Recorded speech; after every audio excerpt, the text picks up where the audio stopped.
ذیشان حرام ہے، ناجائز ہے، غلط ہے، گناہ کبیرہ ہے. ابھی منگنی ہوئی ہے، نکاح نہیں ہوا، اور آپ نے بیوی کے ساتھ فون پہ گپ شپ اور باتیں اور میسیجنگ اور چیٹنگ اور تعلق اور ریلیشن حرام ہے، ناجائز ہے، غلط ہے، گناہ کبیرہ ہے، بالکل جائز نہیں ہے. اس قسم کے تعلق کو اسلام کبھی اپریشیٹ نہیں کرتا، بلکہ اسلام اس پر رد کرتا ہے، اسلام اس کو ختم کرتا ہے. اسلام اس سے بچنے کی بات، وہ آپ کے لیے نامحرم ہے. منگنی سے آپ کے لیے وہ محرم نہیں بن گئی. منگنی کیسے کہتے ہیں؟ جی مجھے رشتہ دے دی، جی دے رہا ہوں، جی دوں گا نہیں دوں گا. ابھی تک تو یہ باتوں کی وعدے وعیدے چل رہے ہیں، ابھی تک تو ایجاب و قبول نہیں ہے، ابھی تک تو نکاح نہیں ہے، ابھی تک تو حق مہر کا معاملہ طے کر کے نہیں ہوا. ہم تو نکاح ہو جانے کے بعد رخصتی سے قبل خاوند کو منع کرتے ہیں بیوی سے بات نہ کر. رخصتی سے قبل، نکاح ہو جانے کے بعد، اگرچہ بات جائز ہے، وہاں گناہ نہیں ہے، لیکن ہم منع کرتے ہیں تجربے کی بنیاد پہ. اس پر ایکسپیرینس موجود ہے، میرے پاس کیسز کی لائن موجود ہے. میرے نام کے ساتھ لفظ مفتی لگا ہے نا، تو مجھے دن میں آرام سے، کم از کم دن میں آرام سے کوئی 200 کے لگ بھگ میسیجز، کالیں، یہ بات پوچھنا بتانا مجھے بہت اچھی طرح تجربہ ہے. میں ایسے ایسے گھرانوں کو جانتا ہوں جہاں نکاح کے بعد رخصتی سے قبل ایک دوسرے کے نمبر بانٹ دیا گئے ہیں اور رابطے میں. جی بیڈ کیسے رکھیں گے؟ جی ایسے رکھیں گے. جی میز کیسے رکھیں گے؟ جی ایسے رکھیں گے. جی صوفے کیسے رکھیں گے؟ جی ایسے رکھیں گے. اچھا سنگار میز کیسے رکھیں گے؟ جی ایسے رکھیں گے. باتوں میں دوستیاں چل پڑی ہیں، باتیں ہو رہی ہیں، اور خاوند نے غلطی کی، آپ مجھے جواب دو، جواب دو، جواب دو. وہاں سے جواب نہیں آنا تو بیچاری آف لائن ہے. اچھا 6 بجے تک تیرا جواب نہ آیا تو تو مجھ سے فارغ ہے، کہہ دیا. اس نے میسج دیکھا ہی 6:30 بجے، اس نے کہا او میرے سرتاج تو نے کیا ظلم کیا. اب تو طلاق ہو گئی ہے. یہ لفظ فارغ یہ طلاق کے زمرے میں ہے. اور رخصتی سے پہلے ایک طلاق بیوی مکمل فارغ، گویا کہ وہ اس سے نکاح سے گئی. اب نایا نکاح، نائے گواہ اور نائی حق مار کے ساتھ معاملہ ہوگا. ابھی رخصتی نہیں ہوئی اور بچی کو طلاق ہو جائے، وہ جو اس کے سسرال والے ہیں انہوں نے خود تینوں ہاتھ لایا انہوں والدے سے، وہ بیچارے کیا کریں گے کہ ابھی ہماری بچی اس کے گھر رخصت ہو کے گئی نہیں، اب ہم دوبارہ نکاح کر کے دیں. کتنی بے عزتی ہوگی، کتنے معاملات خراب ہوں گے. میں انہیں بات نہیں کرنے دیتا کہ وہ جملہ کچھ بول دیں، تو آپ یہ بات کر رہے ہیں. واہ بھائی واہ. وہ کہتے ہیں بڑے میاں تو بڑے میاں، چھوٹے میاں سبحان اللہ الحمدللہ استغفر اللہ. کہاں سے کہاں آپ نے پہنچا دیا بھائی معاملہ. تو منگنی کے ہو جانے کے بعد تو قطعاً ناجائز ہے، بالکل صحیح نہیں ہے، گناہ ہے، گناہ کبیرہ ہے. اس سے آپ کو بچنا چاہیے. آپ کسی قسم کا ریلیشن اپنی منگنی والی اپنی مخطوبہ کے ساتھ آپ نہیں رکھ سکتے. محمد عابد قریشی ایپٹ آباد سے سوال کرتے ہیں، موضوع پر مسح کے حوالے سے تفصیلی جواب چاہیے. حضرت قریشی صاحب تفصیلی جواب کے لیے تو کسی عالم کے پاس آپ تشریف لے جائیں نا، وہاں پر جائیں اور جا کر بات پتہ کر لیں. میں آپ کو سرسری 2 4 5 باتیں موضوع کے مسح کے بارے میں بتا دیتا ہوں. قرآن کریم نے پاؤں کے دھونے کی بات کی ہے سورۃ مائدہ آیت نمبر 5 میں، اور حدیث پاک میں رسول اللہ صلی اللہ علیہ وسلم نے موضوع پر مسح فرمایا ہے. تو موضوع پر مسح یہ خلاف قیاس سنت سے جائز ہے، ثابت ہے، مسنون ہے. حضرت امام اعظم ابو حنیفہ رحمۃ اللہ صحابہ کے شاگرد فرماتے ہیں کہ موضوع کے مسح پر مجھے قرآن کریم کی جب کوئی آیت نہ ملی تو میں نے احادیث پاک کو تلاش کیا. 1 2 3 پر بات نہیں ہے، فرمایا میرے سامنے افاظہ حدیثیں آئی ہیں. افاظہ حدیثہ کا معنی ایسے احادیث آئی ہیں صحابہ کرام کی کوئی 70 سے اوپر، جیسے بارش کے قطرے اور پانی آتا ہے. میں نے کہا جی واہ، یہ ثابت، یہ ثابت، یہ ثابت، یہ ثابت. تو فرماتے ہیں ہم مسح کے قائل ہو گئے ہیں، موضوع پر مسح ہو سکتا ہے. پھر امام اعظم ابو حنیفہ صحابہ کے شاگرد نے اہل حق کی 3 نشانیاں بتائیں کہ ہم اہل حق ہیں، الحمدللہ ہماری 3 پہچان اور شناخت ہے. نحن نفضل الشیخین ونحب الختنین ونر المسح علی الخفین. ہم اہل حق ہیں، ہم حضرت ابوبکر عمر کا رتبہ امت میں سب سے بڑا رکھتے ہیں. ہم اہل حق ہیں، اس بنیاد پہ ہم رسول اللہ کے 2 داماد حضرت عثمان اور حضرت علی المرتضیٰ سے پیار کرتے ہیں. ہم اہل حق ہیں. ہماری تیسری نشانی یہ ہے کہ ہم موضوع پر مسح کے قائل ہیں. یہ امام اعظم ابو حنیفہ رحمہ اللہ کا مشہور ترین جملہ ہے. تو یہ تو سیاستہ بھری پڑی ہے حدیث سے، حضرت مغیرہ سے ہے، حضرت ابو ایوب سے ہے، اس طرح کئی حضرت جابر سے، حضور پاک علیہ، حضرت زر بن حبیش کی روایات اٹھا لے. حضرت رسول اللہ صلی اللہ علیہ وسلم مسح فرمایا موضوع پر. اب موضوع پر مسح تو ثابت ہو گیا، کیسے کریں گے، کب کریں گے، کس طرح کریں گے، یہ بات ذہن میں رکھنا. وضو کیا ہوا ہو بندے کا اور اس کے بعد موزے پہن لے. اب کبھی وضو ٹوٹ گیا تو یہ آدمی پورا وضو کرے گا پاؤں دھونے کے بغیر اور پاؤں پر 3 انگلیوں کا مسح کر لے گا۔ اب اس کا ٹائم شروع ہو گیا۔ اگر ہے یہ مسافر تو 72 گھنٹے، اگر یہ مقیم تو 24 گھنٹے۔ یہ صحیح مسلم میں سیدنا علی المرتضیٰ رضی اللہ عنہ کا فرمان حضرت رسول اللہ کی حدیث کی شکل میں موجود ہے۔ حضرت علی نے اللہ کے رسول صلی اللہ علیہ وسلم سے سوال فرمایا تھا تو اس کا جواب یہی تھا کہ جو شہر میں رہنے والا مقیم ہے 1 دن 1 رات، اور اگر یہ مسافر ہے تو اس کے لیے 3 دن 3 رات ہے۔ یہ رسول اللہ صلی اللہ علیہ وسلم نے اس کا ٹائم بھی خود طے فرمایا، تو اسی طرح ہوگا۔ اب آپ کے پاس رات کو نیند بھی ہو گئی ہے نا اور آپ کا ٹائم پورا نہیں ہوا، تو آپ نے صبح اٹھ کے صرف اس کے اوپر مسح ہی کرنا ہے۔ لیکن یہ بات یاد رکھیں، وہ موزہ ہونا چاہیے چمڑے والا، اس میں ٹخنے آپ کے چھپے ہونے چاہیے۔ اگرچہ اس موزے کے نیچے آپ نے پاؤں پر پہلے جراب پہن لیے پھر اس کے اوپر موزہ پہن لیا، ٹھیک ہے، بالکل صحیح ہے۔ یہ نہیں ہے کہ وہ موزہ آپ کے جسم کے ساتھ چپکا ہوا ہو، آپ نے درمیان میں کوئی جراب پہن لی ہے تو بالکل آپ کا مسح نہیں ہوگا، ایسی بات نہیں ہے۔ کم از کم اس میں ٹخنا آپ کا چھپا ہوا، اس سے اوپر جتنا ہو آپ کا اپنا ذوق اور مزاج ہے، لیکن کم از کم ٹخنا چھپا ہوا ہو اور یہ موزہ ہو، چمڑے کا موزہ ہونا چاہیے۔ عام جرابوں پر مسح نہیں ہے، یہ بات ذہن میں رکھنا۔ بعض لوگ عام جرابوں پر بھی مسح کر لیتے ہیں اور اس کو شریعت کا جزو سمجھتے ہیں، یہ شریعت کا جز نہیں ہے۔ میں اس کے ساتھ ایک جملہ مزید آپ کی خدمت میں سمجھانے کے لیے کہتا ہوں۔ موزوں پر مسح کے لیے یہ بات آپ ذہن میں رکھنا کہ حضور پاک صلی اللہ علیہ وآلہ وسلم کی ترتیب اور طریقہ آ رہا ہے، تو اس طریقے پر ہم اس کے قائل ہیں۔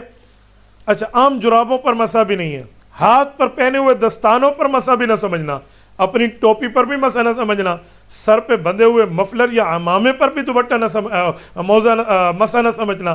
عورتیں اپنے سر پہ دوپٹے اور برقعے کو بھی موزے کے قائم مقام نہیں کر سکتی، اسی لیے ان تمام معاملات کو اس کو واضح دیکھنا چاہیے۔ اچھا، یہ پھر اس کا مدت کب ختم ہوتی ہے؟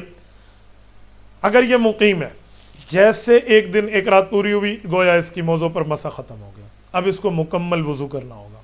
اور اسی طرح 3 دن 3 رات پورے ہوئے ہیں تو مسافر کا خود بخود ٹائم پیریڈ ختم ہوئے تو ختم ہو گیا۔ اور یہ بات یاد رکھیں، آپ نے وضو کیا ہے، اس کے بعد وضو ٹوٹا ہے، آپ نے پھر وضو کیا ہے اور موزوں پر مسح کر لیا ہے۔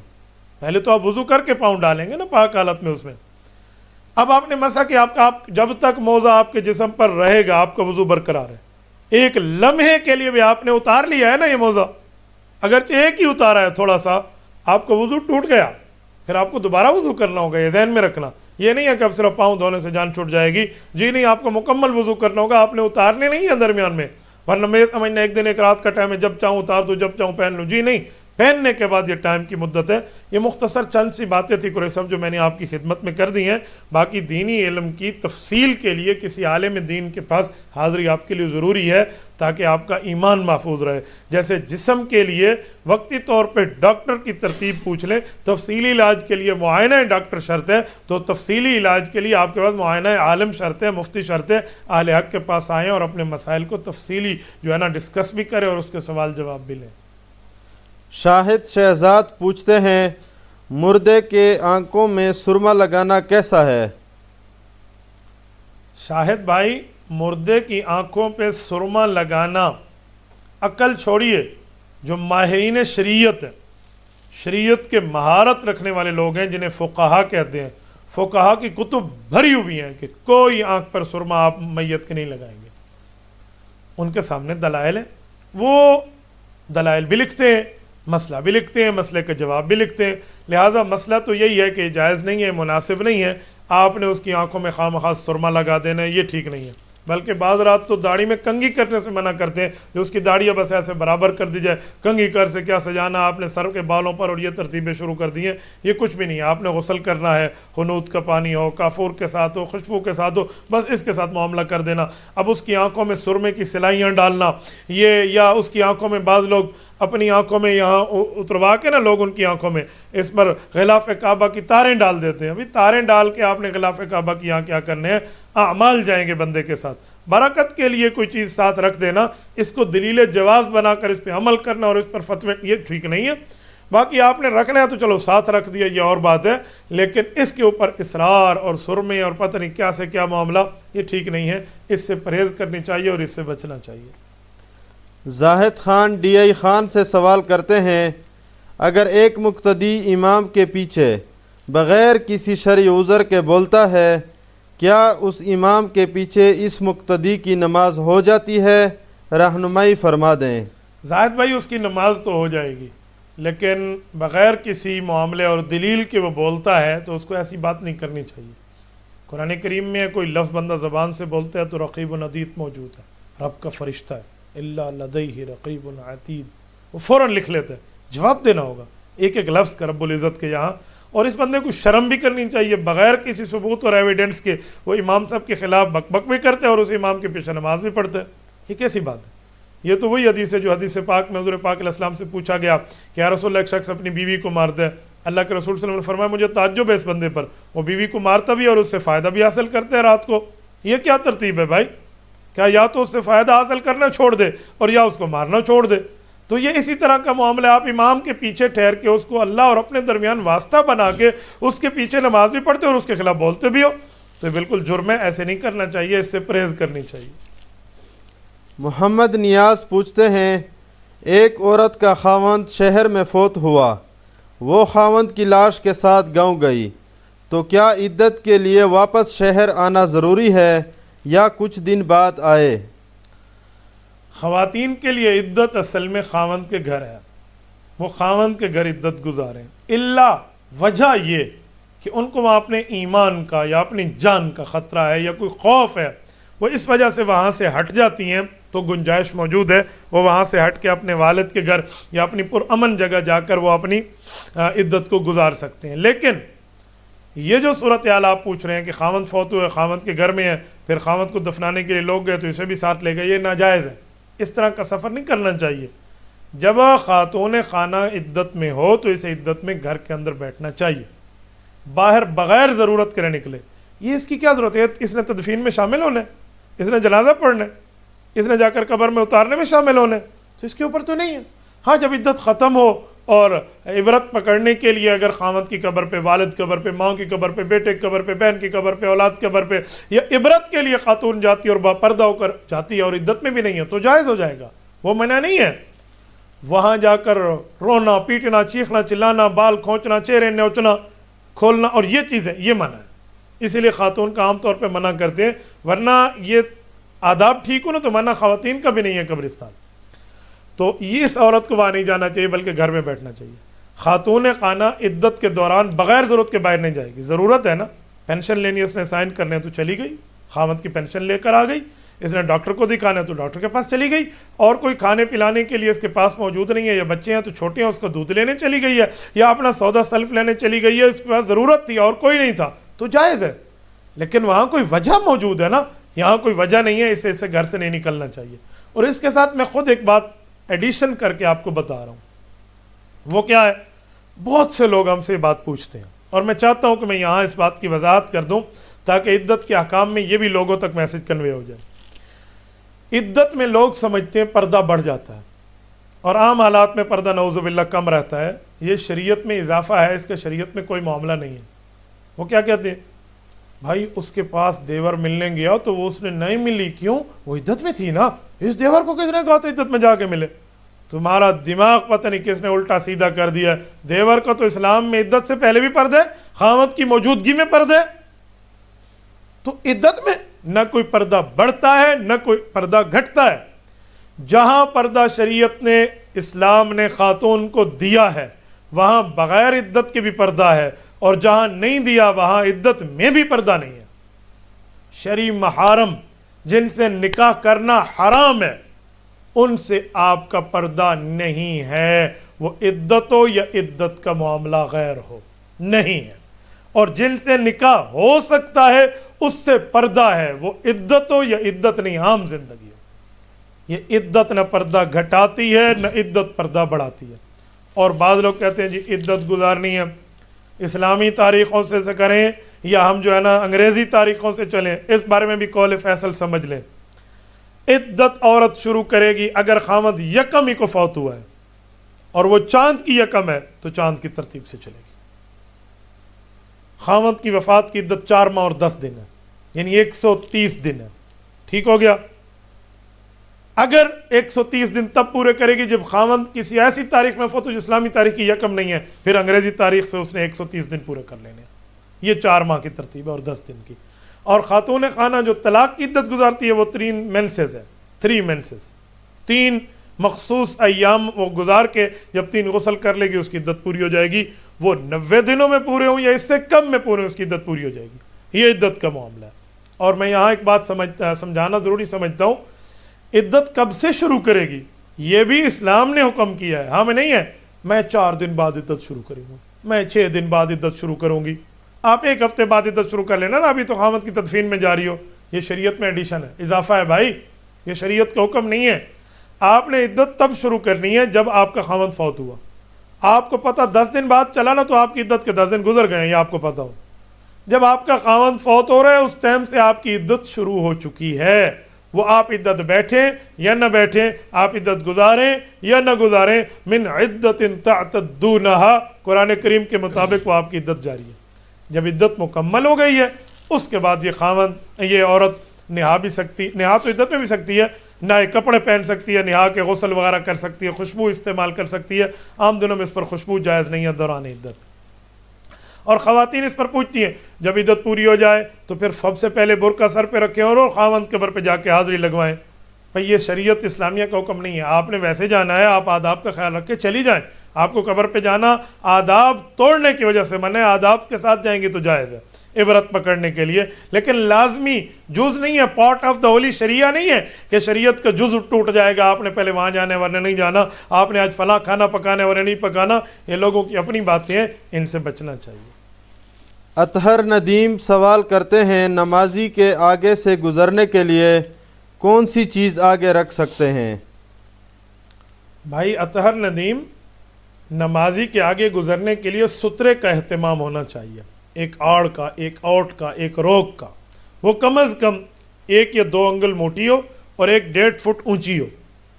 وہ اس کے سامنے کم از کم رکھ دیں. اس سے بڑی چیز بھی رکھ سکتے ہیں تاکہ نمازی کے سامنے سے کوئی گزرنا چاہے تو آرام سے گزر جائے. ورنہ حدیث پاک ہے کہ وہ 40 رکا رہے گا. 40 سے مراد 40 دن، 40 مہینے یا 40 سال کا، یہ تینوں ہو سکتے ہیں. حدیث پاک میں حضرت ابو ہریرہ کی روایت ہے. تو اتنا عرصہ رکنے کی بات ہے، نمازی کے سامنے سے نہیں گزرنا چاہیے. اگر کہیں گزر ہے تو اس کی گزر کی ترتیب ہے کو سامنے سترہ رکھ لے، اس سترہ معاملہ ٹھیک ہے. حدیث پاک کے مطابق سترۃ الامام سترۃ المقتدی ہے. اگر کہیں جماعت چلی اور امام کے آگے سترہ موجود ہو تو مقتدی کے آگے سے بغیر سترے کے بھی گزر سکتے ہیں. کیوں؟ جیسے امام کا قرآن پڑھنا مقتدی کا قرآن پڑھنا ہے. امام سورۃ فاتحہ اور قرآن پڑھے گا تو مقتدی کی طرف سے وہ ہو جائے گا. مقتدی نے نہ سورۃ فاتحہ پڑھنی ہے نہ قرآن پڑھنا ہے، کیونکہ امام کا پڑھنا مقتدی کا پڑھنا ہے حالت نماز میں. اسی طرح حالت نماز میں امام کے سامنے سترا ہے تو مقتدی کے سامنے بھی گویا کہ سترا ہے. اگرچہ نہ پڑھو، امام کے سامنے پڑھو تو مقتدی کے آگے سے بندہ گزر سکتا ہے. بعض لوگ ہم سے پوچھتے ہیں کہ ہمارا وضو ٹوٹ گیا، ناک نکسیر شروع ہو گئی ہے، اب میں نے نکلنا تھا، میں نہیں نکل سکا تو میں کیسے نکلتا؟ پیچھے نماز ہو رہی تھی. میں نے کہا امام کے آگے سترا کا، امام کے آگے جگہ موجود تھی. میں نے کہا پھر آپ صف کے آگے چل کے آ جاتے، آپ پر کوئی گناہ نہیں تھا. وہ تب گناہ ہو جب وہ اکیلی نماز پڑھ رہے اور آپ اس کے سامنے سے گزرے ہیں. تو یہ سترا کی چند باتیں تھیں جو میں نے آپ کو سمجھائی ہیں. امید ہے آپ میری بات سمجھ گئے ہوں گے. عرفان اللہ سوال کرتے ہیں اگر کسی کے بال گر جائیں اور وہ کوئی بال لگوا لے تو کیا ان بالوں کے ساتھ نماز ہوگی یا نہیں؟ میرے خیال میں عرفان آپ کا سوال آرٹیفیشل بالوں کی طرف ہے. مصنوعی بال کسی نے لگوا لیے ہیں اور وہ ایسے چپک گئے ہیں جیسے چپک گئے ہیں، آسانی سے یا کھینچنے سے وہ اتر نہیں رہے بلکہ وہ آپ نے پکے چپکا دیے ہیں، تو وضو بھی جائز ہے، غسل بھی جائز ہے. ان کے پکے بالوں کا حکم ہے. اگر آپ نے وہ مصنوعی بال لگوائے ہیں لیکن وہ اتار بھی سکتے ہیں، یہ اتنے ہلکے ہیں کہ پانی نیچے سر کی جڑ تک چلا جاتا ہے، تو پھر اس کو اتارنا واجب ہوگا. وضو میں نہ اس پر مسا ہوگا نہ غسل میں اس کا غسل ہوگا. تو اس لیے اس کے اوپر آپ معاملہ ساتھ رکھیں. اور اس کے ساتھ ایک بات ذہن میں رکھنا، یہ مصنوعی بال لگوائیں، کوئی انسانی بال نہ لگوائیں. انسانی بال کٹوا کر انسانی سر پہ لگوانا یہ حرام ہے. عورت کوئی اپنے بالوں کو بڑھانے کے لیے انسانی بالوں کو ساتھ پراندے کی طرح بنا کر بڑا کر لے، حدیث پاک میں اس پر منع ہے. صحیح بخاری جلد 2 میں موجود ہے. رسول اقدس صلی اللہ علیہ وسلم کی روایت حضرت عبداللہ بن عمر رضی اللہ عنہ ارشاد فرماتے ہیں کہ ہمارے پاک نبی صلی اللہ علیہ وسلم نے ارشاد فرمایا لعن اللہ الواشمات والمستوشمات والواصلہ والمستوصلہ، کہا اس خاتون پر، اس شخصیت پر لعنت ہے جو انسانی بال کٹوا کر دوسرے بالوں کا حصہ بنواتی یا بنواتا ہے. جی نہیں، آپ مصنوعی بال لگوائیں، انسانی بالوں کو انسانی بالوں کے ساتھ دوسرے کے سر سے کٹوا کر یہاں لگانا یہ حدیث پاک میں منع کیا گیا ہے۔ یہ کیوں منع ہے؟ یہ رسول اللہ صلی اللہ علیہ وسلم نے منع کیا ہے۔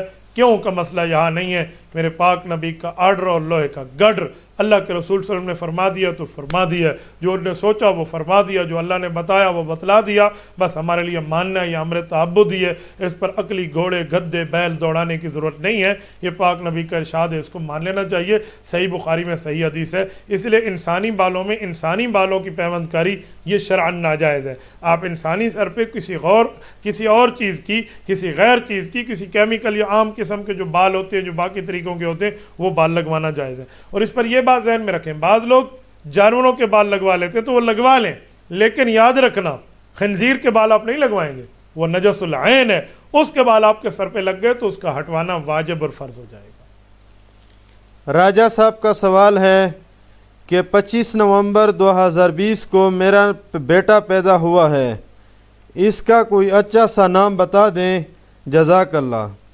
راجہ صاحب پہلے آپ اپنا نام تو بتائیں نا، آپ راجہ صاحب ہیں تو بیٹے کا نام بھی راجہ صاحب رکھ لیں۔ آپ اپنا نام ارشاد فرماتے ہیں نا تو آپ کے نام کے ساتھ ملا کر میں آپ کے بچے کا نام بتا دیتا۔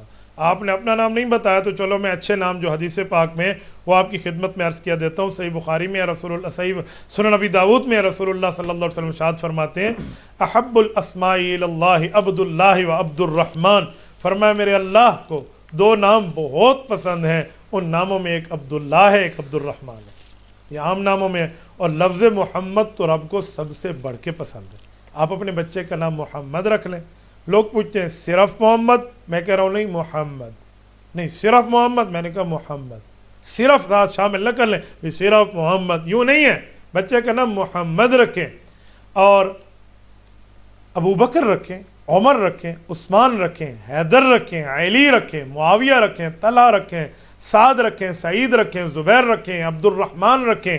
یہ صحابہ کرام کے نام ہیں، بہت اچھے نام ہیں، مبارک نام ہیں، بابرکت و باسعادت، طیب و طاہر، اطہر و مطہر نام ہیں۔ ان ناموں کو لے کر چلیں، جتنے اچھے ناموں آپ رکھ لیں۔ بچی پیدا ہو اس کا نام عائشہ رکھیں، فاطمہ رکھیں، خدیجہ رکھیں، زینب رکھیں، صفیہ رکھیں، جویریہ رکھیں۔ آپ اپنی بچیوں کے نام اچھے ناموں میں آگے چلا سکتے ہیں۔ ام حبیبہ رکھیں، خدیجہ رکھیں، ام سلمہ رکھیں، آپ اس کا نام ہانیہ رکھیں، آپ اس کا نام ام ہانی رکھ لیں، بہت اچھے نام ہیں۔ بچیوں کے نام بھی ہیں، بچوں کے نام بھی ہیں، تو اچھے ناموں کا انتخاب کریں، رب ان کے نام کے ساتھ ان کے کام بھی اچھے بنا دے گا انشاءاللہ۔ ساجد خان پوچھتے ہیں پرپل اکاؤنٹ سود میں آتا ہے کہ نہیں؟ ساجد بیٹا آپ نے بہت اچھا کیا، یہ سوال پوچھ لیا ہے۔ پرپل کو تقریباً پاکستان کے مفتیان کرام کے دارالافتاء ناجائز قرار دے چکے ہیں۔ میں نے بھی کچھ عرصہ پہلے اس پر ایک کمنٹس پیش کیے ہیں، تو پرپل کے حضرات نے مجھ سے رابطہ کیا اور ان حضرات نے اپنا ایک نمائندہ بھیجا اور انہوں نے آ کر کہا کہ حضرت آپ نے فلاں مولوی کے بتانے کے لیے، فلاں کے دکھلانے کے لیے آپ نے، میں نے کہا نہ بابا نہ، میں کسی کے دکھلانے بتانے کے اوپر نہیں کرتا۔ ایک فتویٰ تھا ہمارے اکابرین نے دیا، وہ میں نے پڑھ کے سنا دیا، بتا دیا کہ پرپل کو چھوڑ دیں، ناجائز ہے۔ ہمارے اکابرین نے اس پر نفی کیا، منع کیا، اور بنوری ٹاؤن سے لے کر یہ پشاور تک سارے ہمارے حضرات نے، اور ڈی اے خان سے لے کر ملتان اور لاہور تک تمام دارالافتاء نے اس پر رد کیا، منع کیا۔ وہ کہنے لگے نہیں حضرت، ہم آپ کے ساتھ مفتیان کرام بٹھاتے ہیں۔ 3 بار ہماری بات طے ہوئی ہے، آج تک تو مفتیان کرام میرے پاس کمپنی والوں کے تشریف نہیں لائے۔ وہ تشریف لاتے، ہمیں بتاتے، سمجھاتے، ہم سوال کرتے، وہ جواب دیتے، ہمیں وہ ہمارا مائنڈ سیٹ کلیئر کر دیتے، ہم کہتے تمہاری کمپنی جائز ہے۔ ہمیں کوئی آپ سے کوئی لینا دینا نہیں ہے، ہماری آپ سے کوئی نفرت یا کسی کو نیچا دکھانا یا کسی کو اونچا دکھانا کس شخصیت کے لیے، جی نہیں۔ الحب فی اللہ والبغض فی اللہ، اللہ کے لیے محبت، اللہ کے لیے نفرت، اللہ کے لیے رکھنا، اللہ کے لیے چھوڑنا، رب العزت کو بھی تو جواب دینا ہے۔ تو ابھی بھی وہ حضرات میرے رابطے میں کہتے جی ہم آئیں گے، وہ جب تک نہیں آتے نا، میں نے اس کے جواز کا فتویٰ نہیں دینا، میرے اس کے اوپر کویسچنز ہیں، میرے اس پر سوالات ہیں۔ آپ پرپل کمپنی کو اگر جائز کہتے ہیں تو اس کے لیے ہمارے ان سوالات کے جواب دے دیے جائے۔ ہم اس میں قمار سمجھ رہے ہیں، ہم اس میں میسر سمجھ رہے ہیں، ہم اس میں ربا اور سود سمجھ رہے ہیں، ہم اس میں غبن کے معاملات کا اعتراض ہمیں موجود ہے۔ جب تک آپ اس کو کلیئرفائی نہیں کریں گے، مفتیان کرام اس کو حلال کیسے کہیں گے؟ یہ میں آج کی تاریخ پر بات کر رہا ہوں، یہ آج 10 دسمبر 2020 کی تاریخ تک، یہ رات کے 9 بج رہے ہیں اس ٹائم تک تو میرے ساتھ کوئی رابطہ نہیں ہے، حالانکہ اس کو 2-3 مہینے گزر چکے ہیں۔ آپ تشریف لائیں، ہمارے سوالات کے جوابات دیں، اصحاب فتاوا، اصحاب افتاء کے سوالات کو آپ حل کریں، اپنی کمپنی کو آپ حلال فتویٰ لے کر آپ دنیا میں جا کر پیش کر دیں۔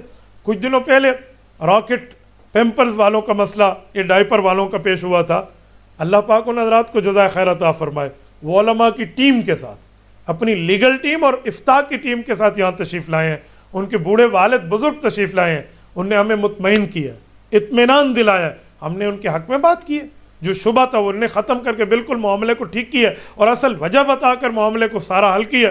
میں نے ان کے حق میں ان کو ساتھ بٹھا کر کلپ ریکارڈ کرایا کہ اگر میرے کہنے کی وجہ سے آپ کے ڈائپر کا کوئی مسئلہ بنے، آؤ میرے کہنے کی وجہ سے اس کی تردید کر کے پوری بات کی وضاحت کر رہا ہوں۔ کیوں؟ مفتی کے اوپر واجب ہو جاتا ہے جب اس کے سامنے حالات آ جائیں۔ پہلی بات آئی تھی، ہم نے اس کو دیکھا، اس پر ہم نے فتویٰ دیا، ان نے اس چیز کو ختم کیا، ان نے اس چیز کو ہٹایا، ہم نے ان کے حق میں فتویٰ دے دیا۔ اگر ان کے خلاف بات کی تو ان کے حق میں بات کی ہے، اور دونوں کے معاملات کو سامنے رکھا، کلیئر ہو گیا۔ وہ دن یہ دن ہم نے اس کو کوئی نہیں پوچھا، تو غلط نہیں، بلکہ وہ حضرات تو ہمارے تھینک فل کر رہے ہیں، شکریہ ادا کر رہے ہیں کہ حضرت آپ نے بہت اچھا کیا۔ میں نے کہا یہ شکریہ آپ جانے، آپ کا معاملہ جانے، آپ نے ٹھیک کام کیا، ہم نے آپ کے لیے اچھا فتویٰ جو لکھ دیا ہے وہ آپ کی ذات کے لیے نہیں لکھا، اللہ کی رضا کے لیے لکھا، اور غلط کہا تھا تو بھی اللہ کی رضا کے لیے۔ جب وہ چیز چلی گئی، اب آپ کا خریدنا، لینا، دینا، بیچنا بالکل جائز ہے، ٹھیک ہے۔ تو آج تک وہ راکٹ ڈائپر والے چل رہے ہیں۔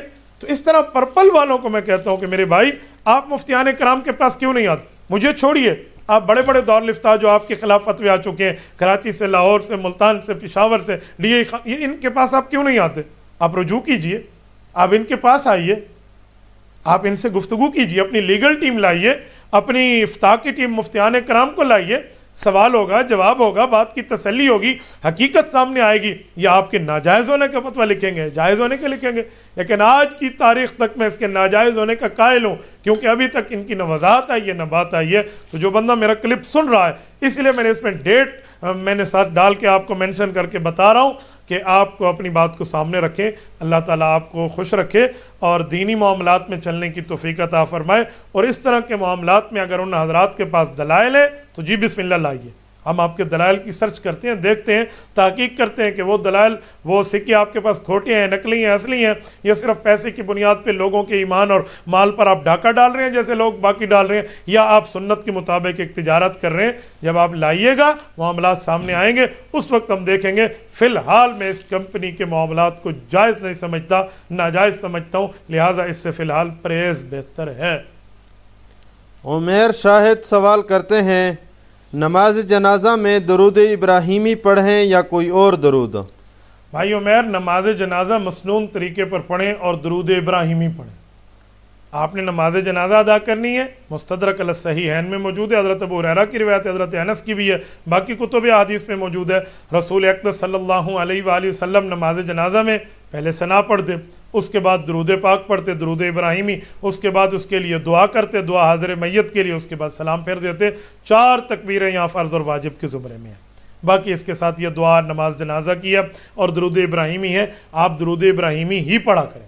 اور نماز جنازہ سیکھنے کی عوام کوشش کریں، بڑے کا جنازہ، عورت مرد کا اکٹھا جنازہ، آپ اس کو پڑھیں، اللہم اغفر لحینا و میتنا، نابالغ بچی کا اللہم اجعل حالنا، نابالغ بچے کا اللہم اجعل حولنا، یہ پورے جنازے موجود ہیں، آپ اس کو یاد کریں، آپ اس کو اپنے ذہن میں بٹھائیں، پوری دعائیں کو پڑھیں، علماء کے ساتھ رہیں، اور جنازہ کیسے پڑھنا ہے، کیسے نہیں پڑھنا، اس کے معاملات کیسے ہیں، اس کا باقی معاملہ کیسا ہے، یہ سمجھیں اور اپنے اوپر لازم کریں، تاکہ آپ کو پتہ ہونا چاہیے فوت ہونے والے کو دنیا میں جانے کے بعد آپ آخری تحفہ اور قبر کی زندگی شروع ہونے کا پہلا تحفہ جو آپ اس کو دے رہے ہیں تو اچھے طریقے سے آپ دیں۔ سردار وقار سوال کرتے ہیں، کیا بازو پر کسی کا نام لکھوانا جائز ہے یا نہیں؟ وقار، ایک بات آپ کی خدمت میں کیے دیتا ہوں، یہ بازو پہ نام لکھوانے کا مطلب کیا ہے؟ پین سے لکھوا رہے ہیں یا چھید کے لکھوا رہے ہیں؟ اگر آپ پین سے لکھوا رہے ہیں یہ مٹ جائے گا، نہیں مٹ جائے گا تو بازو ننگا ہوگا، آپ واش روم میں جائیں گے، اللہ کے نام کی توہین ہے، آپ کیوں لکھ رہے ہیں؟ اور اگر آپ چھید کے لکھوا رہے ہیں تو جسم کو یوں چھیدنا حرام ہے، جائز نہیں ہے، بالکل غلط ہے۔ آپ نے کیوں چھدوایا؟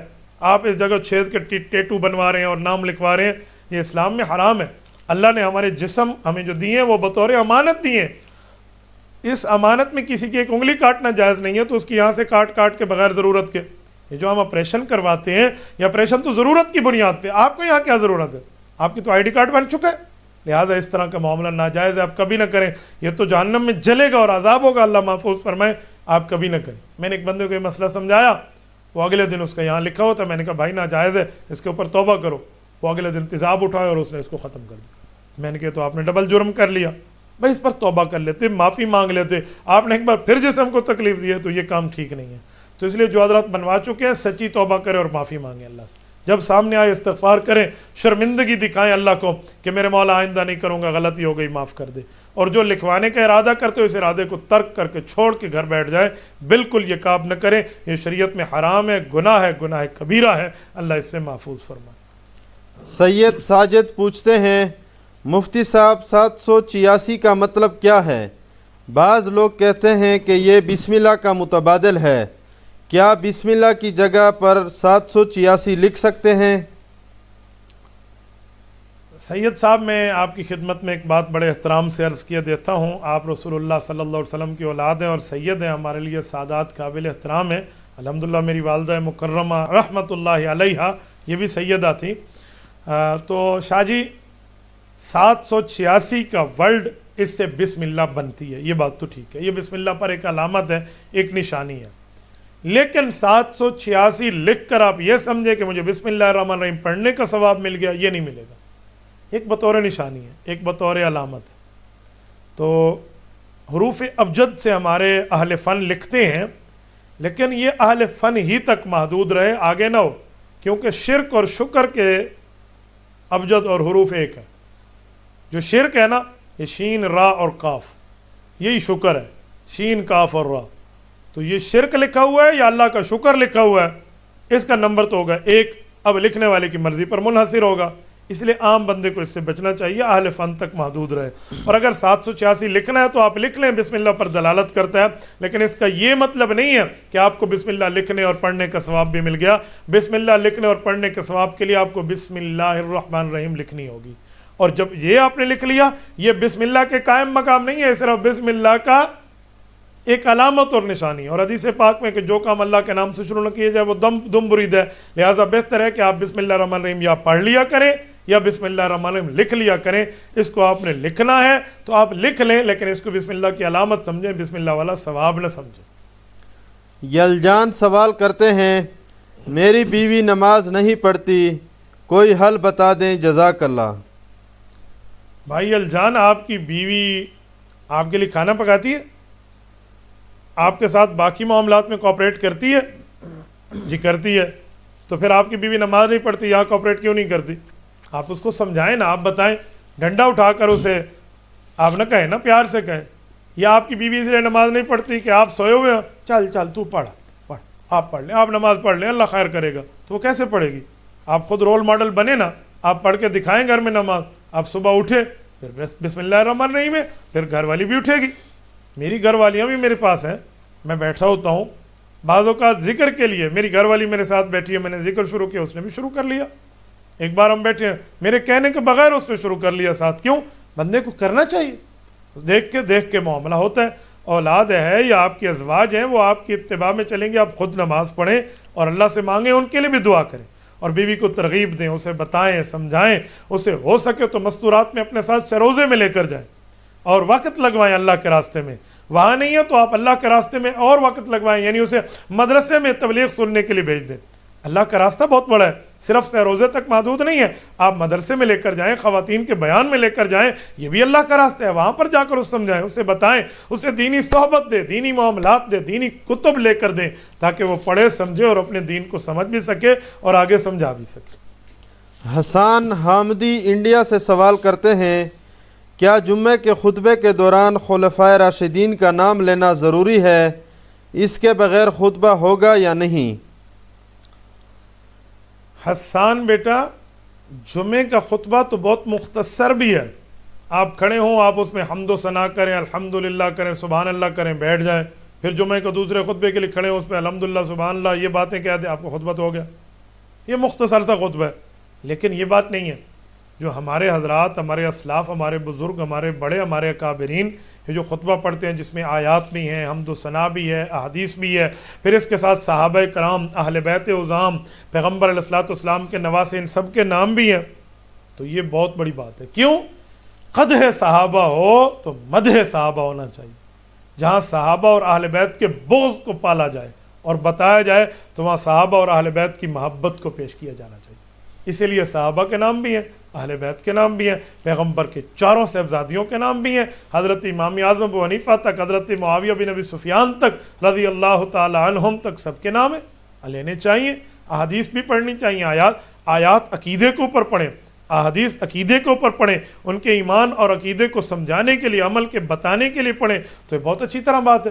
اسی لیے ہمارے اکابرین کی ترتیب ہے, وہ اس خطبے کو کامل کر کے پڑھتے ہیں, یہ ساری چیزیں اس میں رکھتے ہیں, اور خطبے پر اتنا ہی ٹائم لگائیں جتنا آپ کا نماز کے اوپر ٹائم لگ رہا ہے. یہ نہ ہو خطبہ لمبا اور نماز چھوٹی, اور نماز لمبی اور خطبہ چھوٹا. آپ برابر کی بنیاد پہ دیکھ کر اس خطبے کو پڑھ لیں. باقی اس کی تفصیل کیا ہے, باقی اس کے معاملات کیا ہیں, وہ حضرت تھانوی رحمۃ اللہ تعالیٰ علیہ کے جمعے کے خطبے موجود ہیں, باقی حضرات کے موجود ہیں, شیخ العرب والعجم حضرت مولانا عبدالستار توسوی رحمۃ اللہ علیہ کا موجود ہے. اس طرح کے خطبات کو آپ سامنے رکھ لیں اور اس سے اپنا معاملہ اور نتیجہ نکال لیں. محمد حمزہ پوچھتے ہیں, رات کو وضو کرنا سنت ہے لیکن والدہ سردی کی وجہ سے وضو نہیں کرنے دیتی اور والدہ کی بات ماننا بھی ضروری ہے, تو اب کیا کرنا چاہیے؟ حمزہ بھائی, ماں کی بات ماننا فرض ہے, رات کو وضو کرنا سنت ہے. سنت پر ماں نے روکا ہے, آپ کو فرض ماں کی بات ماننی چاہیے. اس پر میں ایک درمیانی راستہ سمجھائے دیتا ہوں. امی جی روک رہی ہیں ود ریزن, وداؤٹ ریزن نہیں, بلکہ وجہ کے ساتھ کہ بیٹا سردی ہے, ٹھنڈے پانی سے وضو نہ کریں, آپ کو زکام لگ سکتا ہے.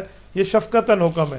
آپ کہیں امی میں وہ وجہ ختم کیے دیتا ہوں, پانی گرم کر لیتا ہوں, گرم پانی سے وضو کر لوں گا, سنت بھی ادا ہو جائے گی, ماں کا دل بھی خوش ہو جائے گا. تو بہت اچھا طریقہ ہے, بہت آسان طریقہ ہے. باقی طریقے آپ سے نکلتے ہیں, باقی معاملات آپ سے چلتے ہیں, تو یہ بھی طریقہ ایک اچھے طریقے سے لے لیں. انہیں کہ امی میں گرم پانی سے وضو کر لیتا ہوں اور اس کے بعد رات کو سو جاؤں گا. سردیاں چل رہی ہیں نا, گرمیاں تو امی نہیں کہے گی. اس کے باوجود بھی امی روکتی ہے تو امی کی بات ماننا پھر بھی ضروری ہے. ماں کے قدموں تلے جنت ہے. قرآن کریم کی آیت ہے, وَإِن جَاهَدَاكَ عَلَىٰ أَن تُشْرِكَ بِي مَا لَيْسَ لَكَ بِهِ عِلْمٌ فَلَا تُطِعْهُمَا وَصَاحِبْهُمَا فِي الدُّنْيَا مَعْرُوفًا. اللہ کہ میرے بندے, اگر تجھے تیری ماں اور باپ شرک کا کہہ دے کہ تو شرک کر, اللہ کے ساتھ شریک کر, دین چھوڑ دے, ایمان اسلام اور مذہب چھوڑ دے, ایمان چھوڑ دے, ایمان کو بدل دے, عقیدہ اور نظریہ بدل دے, یہ بات نہ ماننی. فلا تطعهما وصاحبهما فی الدنیا معروفا, لیکن دنیا میں ان کے ساتھ اچھا رہنا, اس نے سلوک کرنا, پیار اور محبت کرنا, ان کی خدمت کرنا. تو اتنی بڑی بات علماء نے لکھا ہے کہ اگر ماں باپ جماعت میں جانے سے منع کریں نا کہ تو جماعت سے نماز نہیں پڑھے گا, گھر میں پڑھے گا, نماز پڑھنے دیتے ہیں, گھر میں پڑھنے دیتے ہیں, مسجد نہیں جانے دیتے, تو ماں باپ کا کہنا مان کے گھر نماز پڑھ لو, مسجد نہ جاؤ. جو ماں باپ کی اتنی بڑی بات ماننے کی ہے, تو وہاں ایک وضو کی ٹھنڈے اور گرم پر ماں بات کر رہی ہے, تو آپ امی کا کہنا مان لینا. انشاءاللہ تعالی, انشاءاللہ میرا پاک پیغمبر پہ اعمال پیش ہوتے ہیں, وہ بھی خوش ہوں گے اور اللہ بھی آپ سے راضی رہے گا اور ماں بھی آپ سے راضی رہے گی. لیکن اگر امی نے سردی کی وجہ سے منع کیا, ماں کی بات آتی ہے نا, میں یقین مانے ضبط کے بندھن توڑ بیٹھتا ہوں. مبارک ہیں وہ لوگ جن کی مائیں موجود ہیں. آپ کو اپنی امی اور ابو سے ملنے کے لیے گھر کا دروازہ بدلنا پڑتا ہے, نہیں کمرے کا دروازہ. مجھے میرے ماں باپ سے ملنے کے لیے قبرستان جانا پڑتا ہے. تو ماں ماں ہوتی ہے اور باپ باپ ہوتا ہے. تو قدر کریں, یہ زندگی میں قدر کریں, محبت کریں, اطاعت کریں. آپ کی دنیا میں بہتر ہوگی, آپ کی آخرت بہتر ہوگی. امی کو بتا دیں, امی آپ نے ٹھنڈ سے منع کیا تو میں نے پانی گرم کر لیا, گیزر والے پانی سے گرم پانی سے وضو کر رہا ہوں تو بالکل ٹھیک ہو گیا. اور اگر گرم کا انتظام نہیں ہے تو ماں کا کہنا مانو, انشاءاللہ تعالی اللہ کرم اور فضل فرمائے. نصیب اللہ سوال کرتے ہیں, اگر کسی کا شوہر فوت ہو جائے تو اس عورت کا کوئی گھر کا کام کرنے والا نہیں, تو کیا عورت گھر سے باہر کا کام جیسے کھیتی باڑی وغیرہ خود کر سکتی ہے یا نہیں؟ میں اس پر مستقل کلپ دے چکا ہوں, نصیب اللہ کو کہیں وہ عدت کی بات سن لیں. محمد عبداللہ میاوالی سے سوال کرتے ہیں, کوئی غیر عالم سادہ مسلمان جو حافظ بھی نہیں ہے جمعے کا خطبہ دیکھ کر پڑھ کے اہل محلہ کو جمعہ پڑھا سکتا ہے یا نہیں؟ جی ہاں، اگر وہ دیکھ کر خطبہ پڑھ سکتا ہے اور نماز کے معاملات جانتا ہے تو یہ آدمی خطبہ پڑھ لے، اس کے بعد نماز پڑھا دے اور اذانوں کی وہی ترتیب رکھ لیں. تقریر کرنا کوئی ضروری تو نہیں ہو، تو مسائل سمجھانے کے لیے جمعہ ان کا ادا ہو جائے گا. خطبہ وہ آدمی دیکھ کے پڑھ لے، دیکھ کے پڑھنے میں کون سا حرج ہے، لیکن پڑھ صحیح لے، لہن جلی اس میں نہ ہو، وہ غلط نہ کہے جو ادھر ادھر کی باتیں. وہ ٹھیک خطبہ پڑھ سکتا ہے، دیکھ کے پڑھ سکتا ہے، خطبہ پڑھ لے، اس کے بعد آپ نماز پڑھ لیں اور جمعے کی پوری ترتیب ہے تو آپ کو جمعہ بالکل ٹھیک ہو جائے گا. اللہ اللہ اور خیر صلی اللہ. جزاک اللہ حضرت جی. جزاکم اللہ تعالی. اقول قولی ھذا واستغفر اللہ وآخر دعوانا ان الحمد للہ رب العالمین. إلهي واسع الكرم ورب البيت والحرم إليك أتيت منكسرا